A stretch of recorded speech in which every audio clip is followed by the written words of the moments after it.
আসি, বালির ঘর বাঁধি, স্বপ্নের ফেরিওয়ালা ডাক দিয়ে যায়।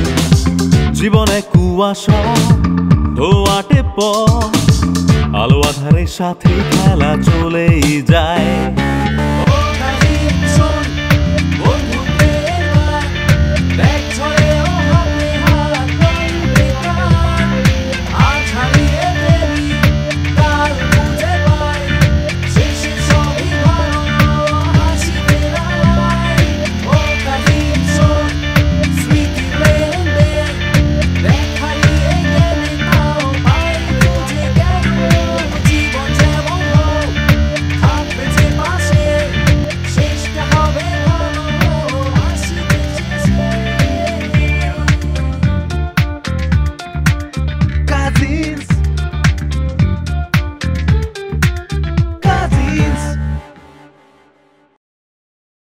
আরে ভাই কি যে কোন আপনি, আমি তো এটা কিছু মনেই রাখি নাই ভাই।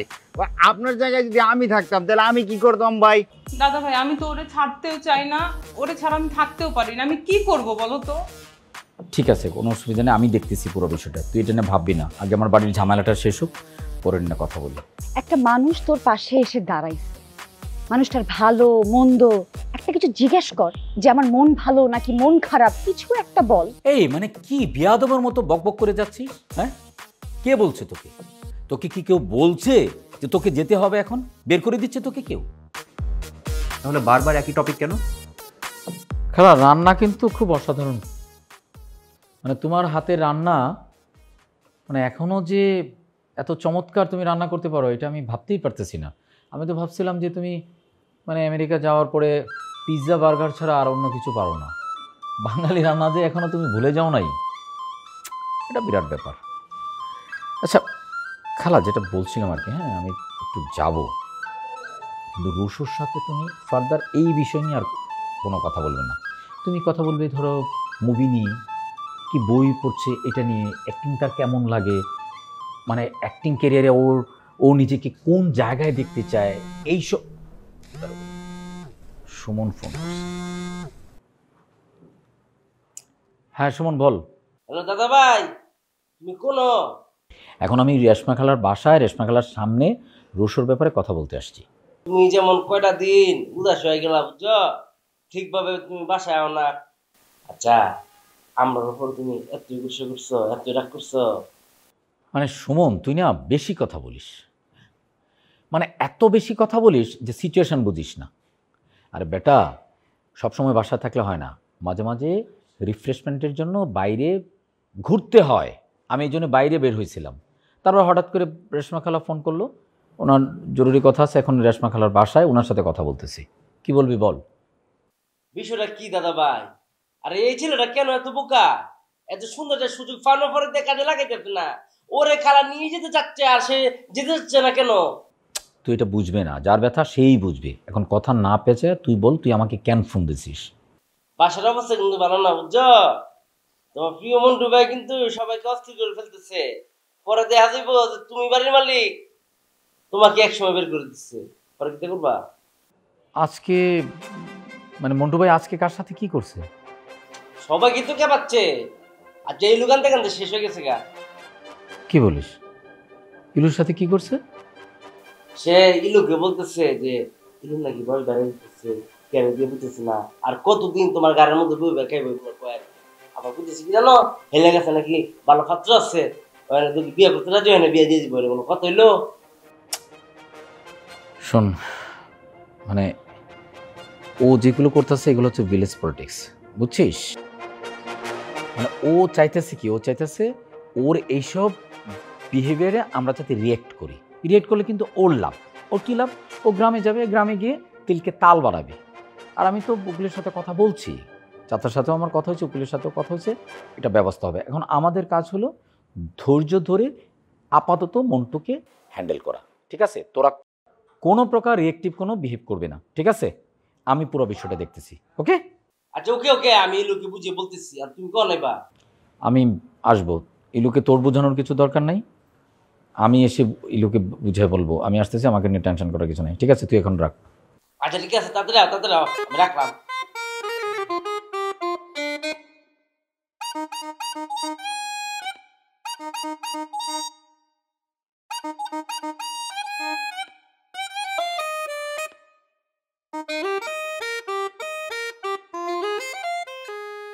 রে, কি হয়েছে? কোনো সমস্যা? খালা মানে সমস্যা তো অবশ্যই, মানে ওই যে মন্টু ভাই আমার এক চাচাতো ভাই গ্রাম থেকে আসছে, এখন এসে একটা ঝামেলা পাকাচ্ছে আর কি। কি ঝামেলা?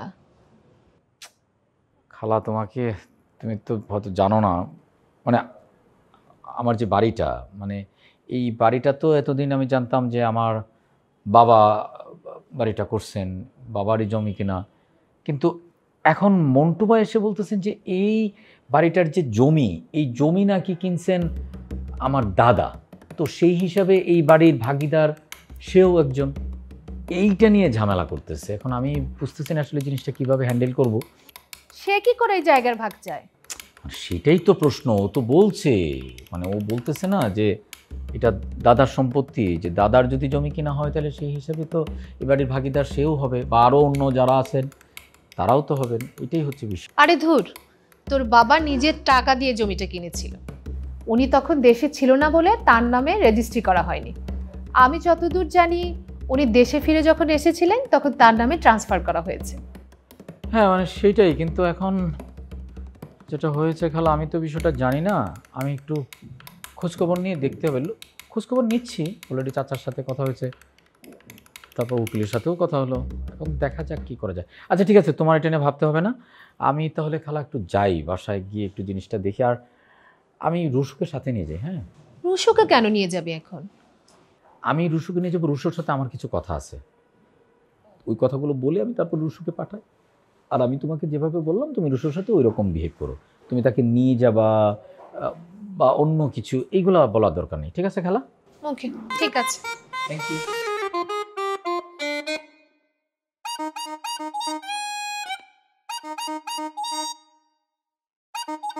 কাকু কাকু হুন হুন হুন হুনস না করলে আমার জরুরি আলাপ আছে, খুব জরুরি আলাপ আছে, বুঝছস? বলো।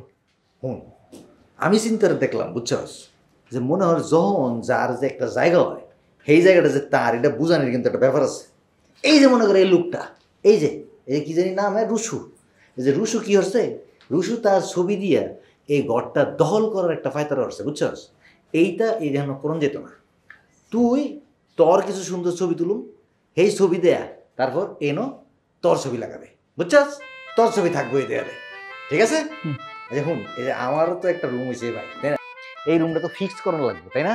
এটা যেন আর কেউ অন্য তাকাইতে না পারে, যেন কেউ কইতে না পারে যে এটা তো অন্য মানুষের রুম, এইখানে মন্টু আইয়া থাকে, এটা মন্টুরি রুম যেন মনে হয়। এই কারণে আমি একটা বুদ্ধি দিচ্ছি, বুঝছস? নাম লিখাবা দরজার সামনে? আর দূর বেড়া, নাম লেখা আমাকে রে, অহন হইতেছে ছবির যুগ, ছবি চারদিকে ছবি থাকবো, তুই আমার একটা ছবি তুলে দে, চল। আমি তোমার ছবি তুলে দিব। এই যে এই যে আছে না, এই বাড়িতে অনেক মানুষ আছে, আমি পারবো না এগুলো। আরে যে ইলু এটা খালি হারা দিন তো আমার এইটা হইতো না, রিসুপ গুলো বসি আর চমচম চমচম এটা ব্যান না, ছবি উঠবা তাই তো? হ্যাঁ। আর রুশুরে আমি কইম না, এটা আমার চ্যালেঞ্জ, রুশুরে আমি কেন কইম, একটা অন্য গোষ্ঠীর লোক। হ্যাঁ, আমি থাকতে তুমি রুশুরে কেন বলবা? হ্যাঁ, আমি ছবি তুলে দিব তোমার। হ্যাঁ, সুন্দর হয়ে জানি, খুব সুন্দর লাগবে তাই তো? হ্যাঁ। বাহ, বলো তাহলে কোন ছবিটার মতো তুলবা? আমার তো এর দিকে চাইতেই মন চায় না, মন চায় না, কিন্তু এই যে উপরের ছবিটা আছে না, এটা ভালো লাগতেছে, বুঝছো? একটা মনে হইতেছে যে এটা আমার, এরকম একটা ব্যাপার আছে এই ছবিতে। সুখ্যাত ছবিটা তুলবা তাই তো? হ্যাঁ, তুমি একটা গাছ, শার্টের উপরে বোতামটা খুলে ফেলো। কি হচ্ছে মন্টু ভাই, এই যে দেখো রুশু ব্রো এখান পর্যন্ত দেখায়। হ্যাঁ, দেখাইলে না কিরম গেঞ্জি হচ্ছে, এটা দেখতে ভালো লাগে না। না তুই আমি যেরকম আছি এরকম আর লাগানো না, যেটা লাগানো আছে থাক। এটা কাজ করো, শার্টের কলারটা উপরে। না না, এটা এটা এটা কিরম লাগে না, নায়কের মতো লাগবে। লাগবো? ক্যামেরার তো ভাষা আলাদা না, তুমি বুঝতেছো না। হ্যাঁ ঠিক আছে, এখন হ্যাঁ ঠিক আছে, এরকম ঝোঁকো, এরকম এরকম। এই যে আমার সাইটেই মন চাইতেছে না, কিন্তু খালি যে পোস্টটা ভালো হয়েছে দেখতে তাকাইতেছি, বুঝছস? হ্যাঁ, আরে আরেকটু নিচে হও, হাত পিছন দিকে কেন? এই যে সামনে এরকম। হ্যাঁ, একটু চিনটা আপ করো। মন্টু ভাই, থুতনি। ও হ্যাঁ চিনি। চোখটা এইদিকে, চোখটা তো নিচে থাকবে, মানে মুখটা উপরে চোখটা নিচে। আচ্ছা, ঠিক আছে ঠিক আছে। হ্যাঁ। ক্যামেরার দিকে চোখ থাকবে কিন্তু মুখটা থাকবে আকাশের দিকে, আর হাত দুইটা সামনের দিকে। এরম এরম করো, দেখি দেখি। বাহ বাহ, দারুণ ছবি। দরজার সামনে যদি লাগায় রাখো না, কেউ ঢুকবে না, সবাই জানবে এটা তোমার। এইটা না দূর কি হচ্ছে, ওই ছবিটা তো অতানি দেখা যাচ্ছে। আমার তো তুই পুরাটা তুলছ। এটা কাইটা ছোট করা যাবে কিন্তু। না না, এইটা একদম যেরম তুলবি হেরম ইজেন দেখা যায় রে। আচ্ছা, তুমি এই যে মুখটা একটু এরকম থাকো থাকো থাকো, নড়ো না নড়ো না, চোখের পাতি ফেললো না।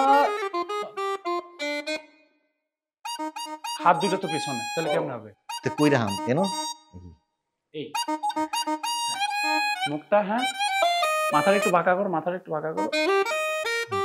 হ্যাঁ ক্যামেরা তাকাবা তো ক্যামেরায়। হ্যাঁ বাহ, খুব সুন্দর ছবি আসছে। দেখো এই ছবিটা যদি ঘরের সামনে টাঙায় দাও না, কেউ ঢুকবে না ঘরে। এটা কি ছবি তুলছো? এটা দেখতে তো মনে হচ্ছে আমি ডরাইছি।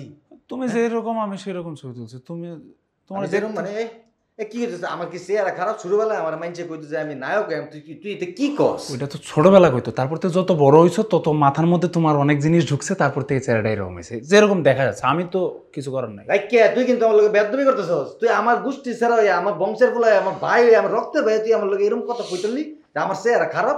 তুই জানোস? এখন আমি বুঝছি, আমি বুঝছি এই শয়তানগুলোকে থাকতে থাকতে তোর মাথার ভিতরে শয়তানি ঢুকিয়ে আছে।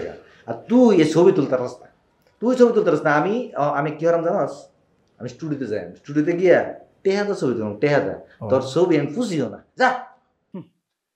চেহারাটা একটু, কিন্তু মন্টু ব্রো তুমি আমার ছবি তুলে দিবা না?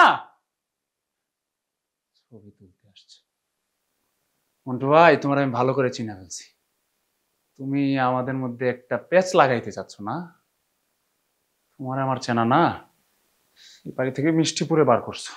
রুশুপুর পেছনে তো তুমি আগে থেকেই লাগছো। তোমার আমার ভালো করেছে না, আইসো আরেকবার ছবি তুলতে।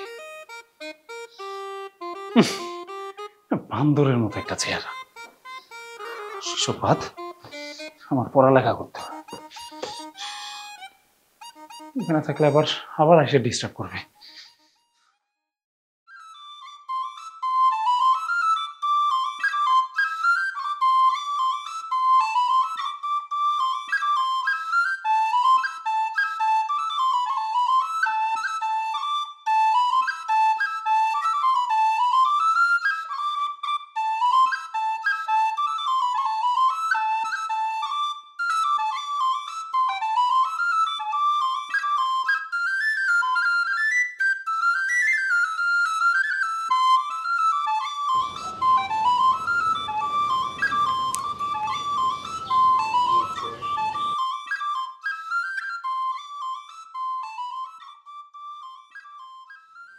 হ্যাঁ বল। কি ব্যাপার মিষ্টি আপু, এতক্ষণ লাগে ফোন ধরতে? ও সরি রে, আমি তো আসলে সারাদিন ফোনটা হাতে নিয়েই বসে থাকি। কখন এলো ফোনটা দিবে, আমি চট করে ফোনটা ধরে ফেলবো। মানে কি মিষ্টি আপু, তোমরা না সবাই কেমন যেন হয়ে যাচ্ছ, তোমাদের কাউকে আমি বুঝতেছি না। তুই না অন্যের বোঝা বাদ দে, তুই আমাকে বল ফ্যাশন কম্পিটিশনে কি হলো, কত দূর? আরে ধুর, ওগুলো নিয়ে কথা বলো না তো। খয়রাতি করে কি ফ্যাশন কম্পিটিশন করা যায়? আর ওগুলো নিয়ে আমি এখন ভাবছি না। তোদের না এই একটা সমস্যা, তোরা শুরু করিস অনেক উদ্যম নিয়ে কিন্তু শেষ করিস না। আর যাই হোক, একটা কাজ ধরলে সেটা শেষ তো করবি। শোন, পরাজয়ও না সাদরে বরণ করে নিতে শিখতে হবে, তাহলে দেখবি পেইনটা অনেক কম হবে। মিষ্টি আপু জ্ঞান দিও না তো, আগে বিচার করো। কিসের বিচার? শোন, তোদের নিয়ে না আর পারা যায় না। কার সাথে কি করছিস সবাই? রাকিব আমাকে ধাক্কা দিছে। মানে? ধাক্কা মানে ধাক্কা, রাকিব আমাকে ধাক্কা দিছে। এর আগে তুই বল, তুই কি করেছিস? আমি তো খালি ওর একটু চুলটা ধরে টান দিস। বাহ, তুই চুল ধরে টান দিছিস, তাহলে তো হলো, বিচার শেষ। আমার কাছে কি আবার? এটা কি, এটা তো হইলো না। তুমি বিচার করবে না, আর এর আগে কি হয়েছে তুমি শুনবা না? না, আমি একদমই শুনবো না। এমনিতে বাড়িতে অনেক উটকো ঝামেলা চলছে, বুঝছিস? এর মধ্যে তোরা যদি এরকম ঝামেলা সৃষ্টি করিস, দেখবি দাদা ভাই বিরক্ত হয়ে বাড়ি ছেড়ে গায়েব হয়ে গেছে, তখন বুঝবি ঠেলা। শোন, আমি একটু বলি তোদেরকে, কয়েকটা দিন একটু চুপচাপ থাক, শান্ত থাক প্লিজ। আচ্ছা মিষ্টি আপু, রুশোকে নাকি নিয়ে যাচ্ছে, তোমার খালা কি একটা মানুষ বলো? কেন উনি মানুষ হবে না কেন? তার ছেলেকে তার নিজের কাছে রাখবে, এটা খারাপ কি? এটা তো তার ছেলের জন্যই ভালো, আর এটা রুশুর জন্য ভালো না? কি যে ভালো হবে সেটা তো বুঝতেছি, কিন্তু তোমার খালার বিষয়টা না আমার একদম পছন্দ হয় না। স্বার্থপরের মতো ছেলেটাকে এতদিন একা রাখছে, এখন হঠাৎ করে এসে তার ছেলেটাকে নিয়ে যাচ্ছে, অদ্ভুত। ইলু, আবারও বলতেছি, বড়দের নিয়ে এভাবে কথা বলবি না, এভাবে কথা বলতে হয় না। মানুষের অনেক ধরনের সীমাবদ্ধতা থাকে, আমরা কিন্তু সেটা খালি চোখে দেখতে পারি না। তার কি নিজের ছেলেকে নিয়ে খারাপ লাগেনি বল? এসব নিয়ে আর একদমই ভাবিস না। এখন আমারও অনেক কাজ আছে, আর তুই তোর দিকে মনোযোগ দে, তোর কম্পিটিশনের কথা ভাব, সেখানে ফোকাসড কর, ঠিক আছে? লেখাপড়াটা মনোযোগ দিয়ে কর। আমি এখন রাখলাম। ঠিক আছে, ওকে, বাই বাই।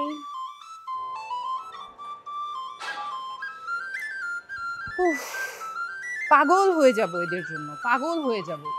কোথায় যাব, কোথায় গেলে শান্তি পাবো আমি?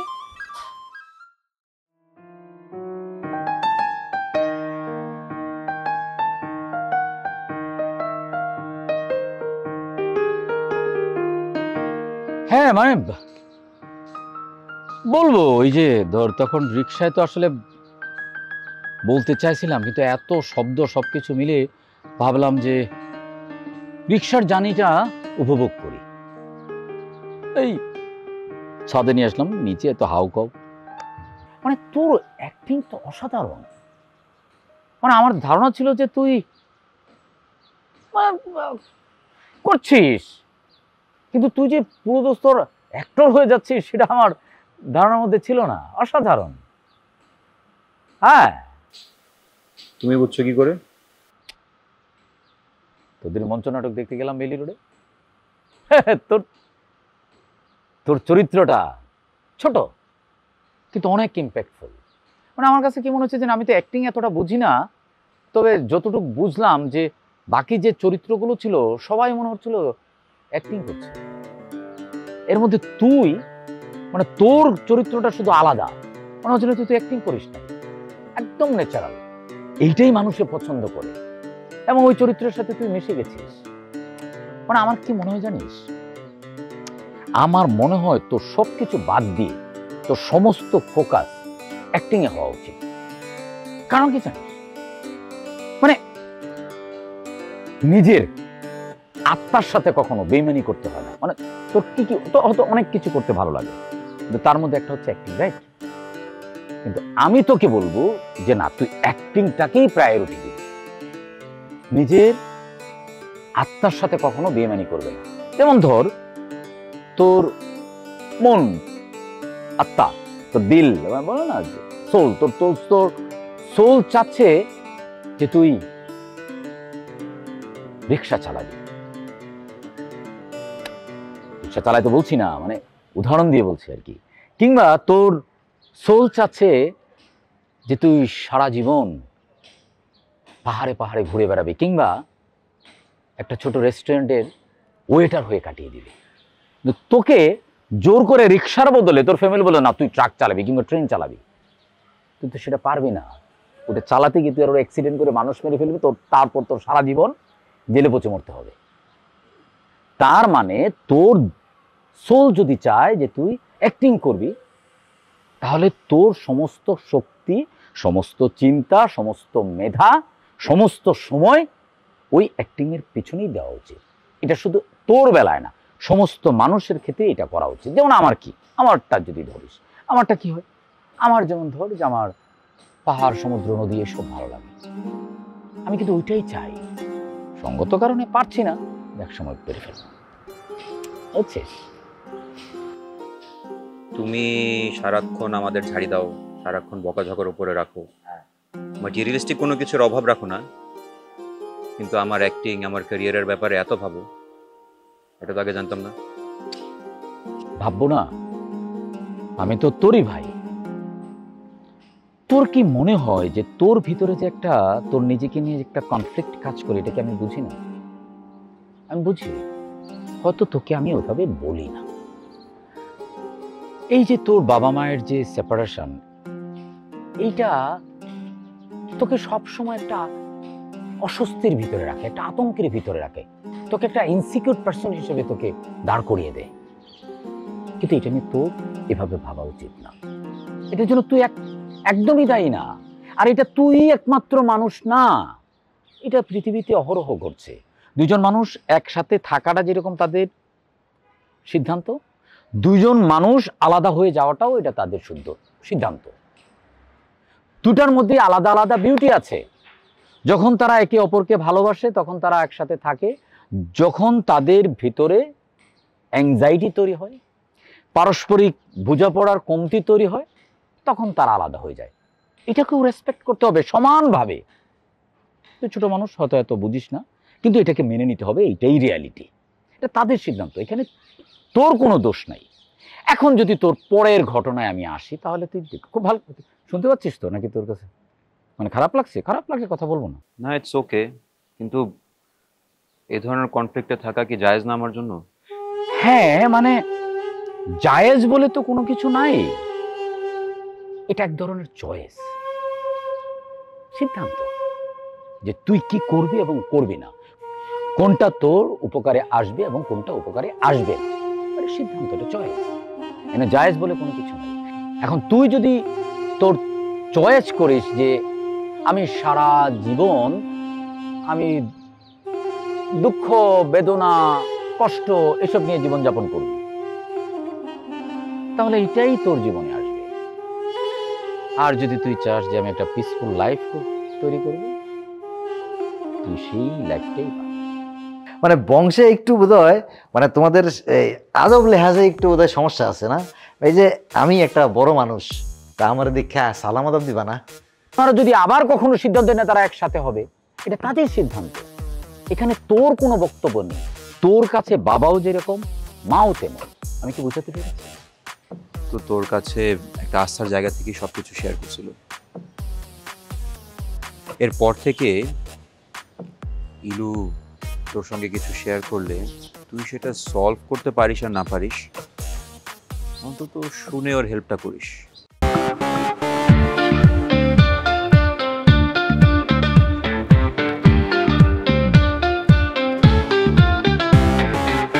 চোরাস্তে ভাসি, বালির ঘর বাঁধি, স্বপ্নের ফেরিওয়ালা ডাক দিয়ে যায়।